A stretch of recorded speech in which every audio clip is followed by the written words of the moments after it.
अध्याय 22। उत्पत्ति अध्याय 22।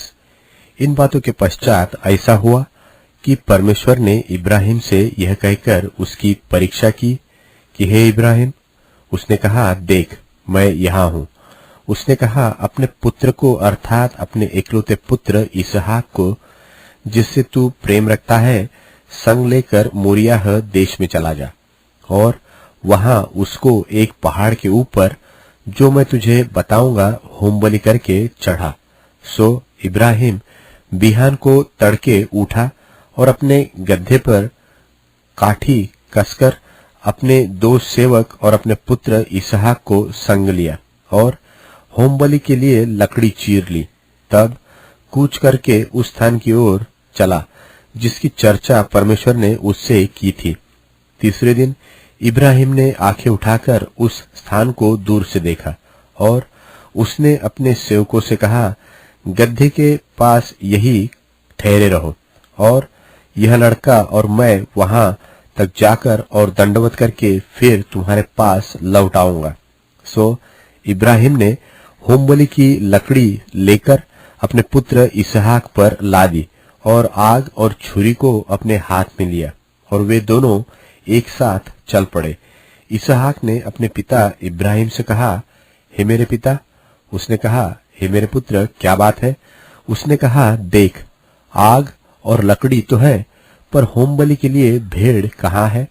इब्राहिम ने कहा, हे मेरे पुत्र, परमेश्वर होमबलि की भेड़ का उपाय आप ही करेगा। सो वे दोनों संग संग आगे चलते गए और वे उस स्थान को जिसे परमेश्वर ने उसको बताया था पहुंचे। तब इब्राहिम ने वहां वेदी बनाकर लकड़ी को चुन चुन कर रखा और अपने पुत्र इसहाक को बांध के वेदी पर की लकड़ी के ऊपर रख दिया और इब्राहिम ने हाथ बढ़ाकर छुरी को ले लिया कि अपने पुत्र को बलि करे।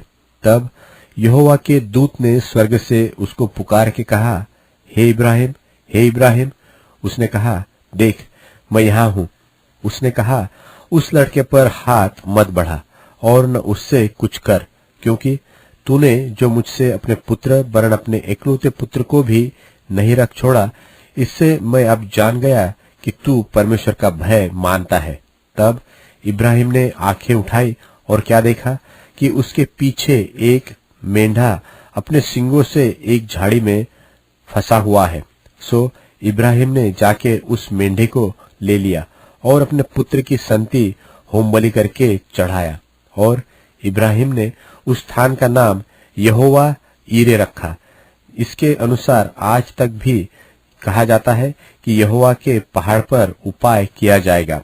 फिर यहोवा के दूत ने दूसरी बार स्वर्ग से इब्राहिम को पुकार के कहा, यहोवा की यह वाणी है कि मैं अपनी ही यह शपथ खाता हूँ कि तूने जो यह काम किया है कि अपने पुत्र वरन अपने इकलौते पुत्र को भी नहीं छोड़ रखा, इस कारण मैं निश्चय तुझे आशीष दूंगा और निश्चय तेरे वंश को आकाश के तारागण और समुद्र के तीर की बालू के किनकों के समान अनगिनत करूंगा और तेरा वंश अपने शत्रुओं के नगरों का अधिकारी होगा और पृथ्वी की सारी जातियां अपने को तेरे वंश के कारण धन्य मानेगी, क्योंकि तूने मेरी बात मानी है।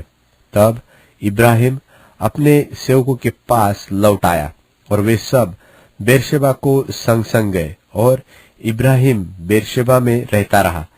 इन बातों के पश्चात ऐसा हुआ कि इब्राहिम को यह संदेश मिला कि मिल्का के तेरे भाई नाहोर से संतान उत्पन्न हुए हैं। मिल्का के पुत्र तो ये हुए, अर्थात उसका जेठा ऊस और ऊस का भाई बूज और कमूएल, जो अराम का पिता हुआ। फिर केसेद, हजो, पिलदाश, इदलाप और बतूएल, इन आठों को मिल्का इब्राहिम के भाई नाहोर से जन्म दिया और बतूएल ने रिबका को जन्म दिया। फिर नाहोर के रूमा नाम एक रखीली भी थी, जिससे तेबह, गहम, तहश और माका उत्पन्न हुए।